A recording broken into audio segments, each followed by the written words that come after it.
안녕하세요. 생명과학 2 네 번째 시간입니다. 네 번째 시간하고 다섯 번째 시간에는 광합성에 대해서 배우도록 하겠습니다. 먼저 광합성은 염록체에서 일어나는데요. 염록체는 외막과 내막의 이중막으로 쌓여있고 틸라코이드가 겹겹이 쌓여있는 그라나와 기질 부분이 스트로마로 구성되어 있습니다. 틸라코이드 막은 틸라코이드를 이루는 막으로 광계와 전자전달 효소, ATP 합성 효소 등이 있어 빛 에너지가 화학 에너지로 전환되는 장소입니다. 스트로마는 유기물을 합성하는 데 필요한 여러 가지 효소가 있어 포도당이 합성되는 장소입니다. 저번 세포호흡 시간에 세포호흡은 미토콘드리아에서 일어난다고 했는데 이 미토콘드리아와 염록체의 공통점과 차이점을 알아보도록 하겠습니다. 미토콘드리아와 염록체 모두 에너지 전환이 일어나는 세포 소기관이고 이중막 구조로 되어 있다는 공통점이 있습니다.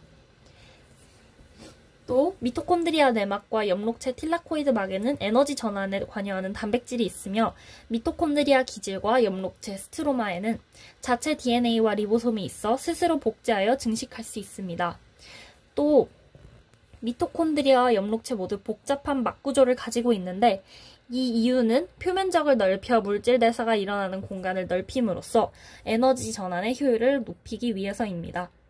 차이점이 있다면 말씀드렸듯이 미토콘드리아는 세포호흡이 일어나는 장소이고 거의 모든 진핵세포에 존재합니다. 하지만 염록체 같은 경우는 광합성이 일어나는 장소이고 광합성을 하는 식물과 조류에만 존재한다는 차이점이 있습니다. 광합성에 필요한 색소들을 나눠보면 염록소와 카로티노이드로 나눌 수 있습니다.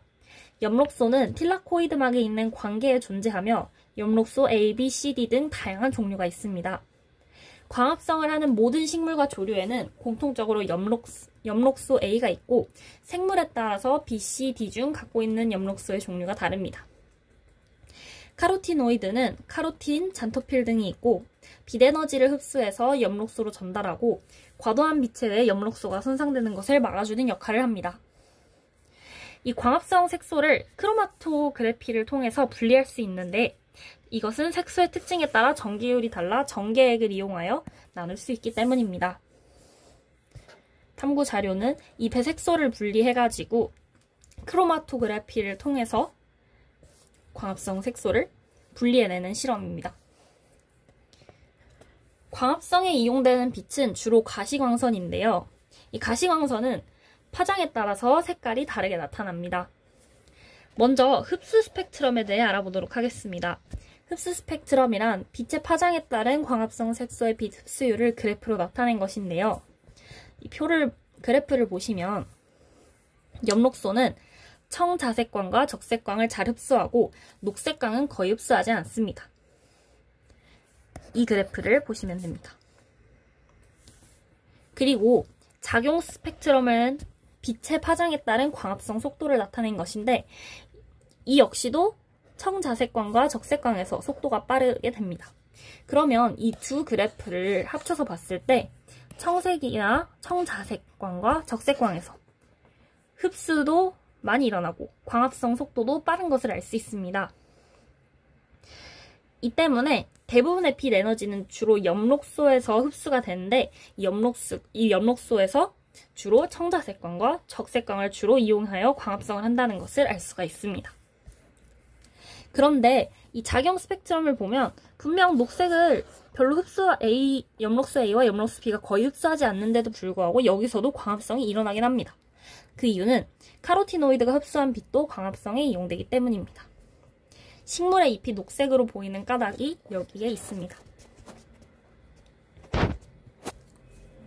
광합성 과정에 대해서 조금 더 자세히 알아보도록 하겠습니다. 광합성의 전체 반응식은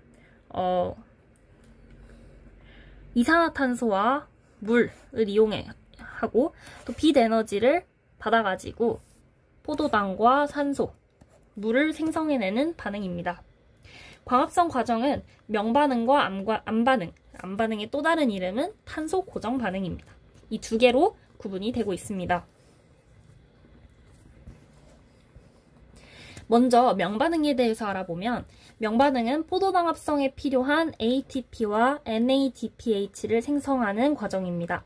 엽록체의 그라나에서 일어납니다. 그라나는 우리가 조금 전에 계속 이야기해서 조금 더 친숙한 틸라코이드막이라고 합니다. 또 탄소 고정 반응, 암반응이라고 했죠. 암반응은 포도당을 합성하는 과정으로 엽록체의 스트로마에서 일어납니다. CO2를 환원시키는 켈빈 회로에서 ATP는 ADP로 분해되어 에너지를 공급하고 NADPH는 NADP 플러스로 산화되어 전자를 공급합니다. 여기서 만들어진 에너지와 전자가 어떻게 활용되는지는 조금 이따가 알아보도록 하겠습니다. 자, 근데 이 그림을 보시면 명반응에서는 NADPH와 ATP가 만들어지는데 얘네가 바로 탄소 고정 반응이 일어나기 위한 준비물입니다.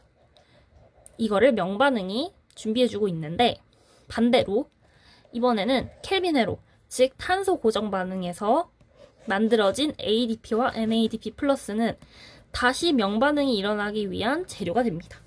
그래서 이 명반응과 탄소 고정 반응, 암반응의 관계는 명반응이 일어나지 않으면 탄소 고정 반응이 ATP와 NADPH가 공급되지 않기 때문에 탄소 고정 반응이 일어나지 않게 됩니다.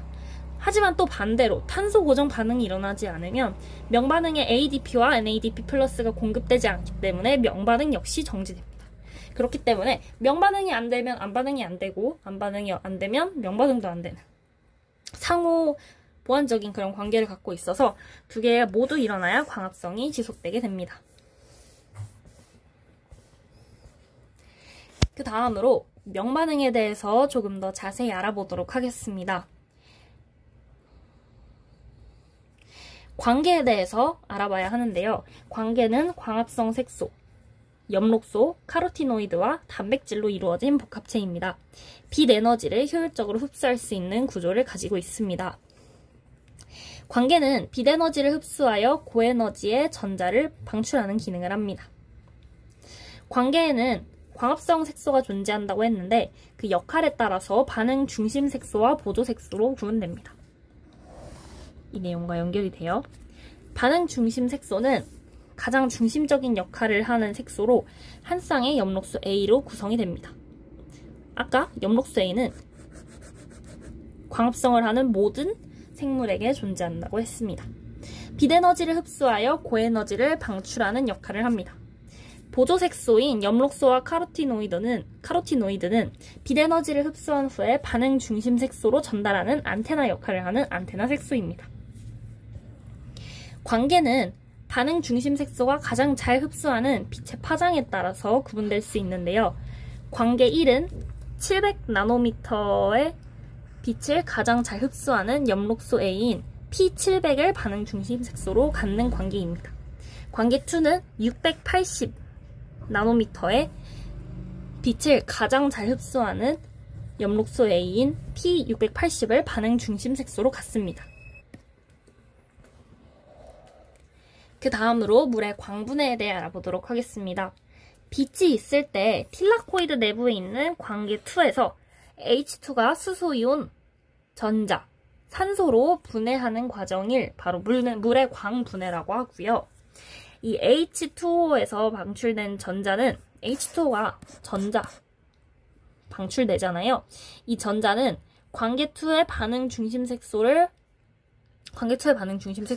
P280이었죠. 얘를 환원시키기 때문에 H2O가 전자 공여체의 역할을 한다는 것을 알 수 있습니다.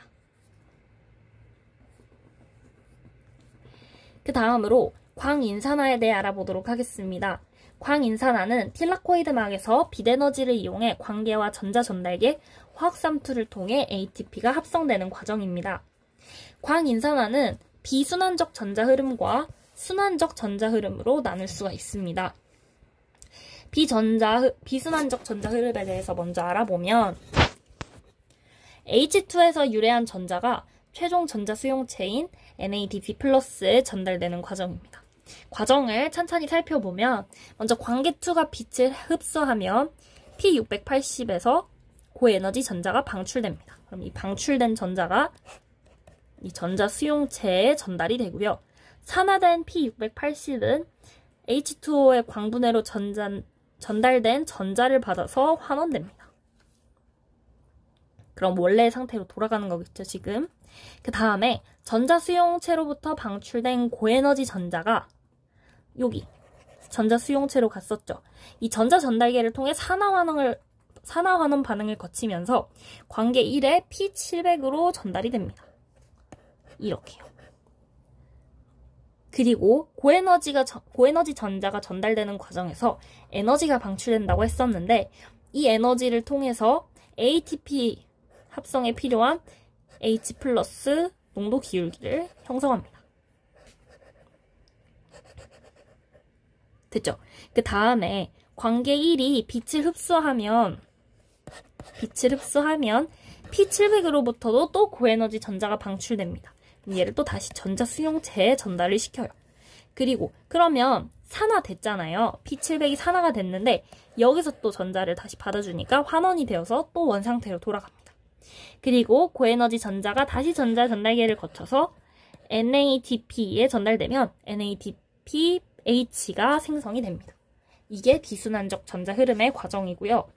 그 다음으로 순환적 전자 흐름을 보면 빛을 흡수한 관계 1의 P700에서 방출된 고에너지 전자가 NADP+에 전달되지 않고 전자 전달계를 거쳐가지고 다시 돌아오는 과정입니다. 그래서 이 과정에서도 전자가 전달되는 과정에서 에너지가 방출되잖아요. 이 방출된 에너지로 다시 H+ 농도의 기울기를 형성해서 ATP 합성에 사용하게 됩니다. 그 다음 화학삼투에 의한 ATP 합성부터는 다음 강의에서 이어 설명하도록 하겠습니다.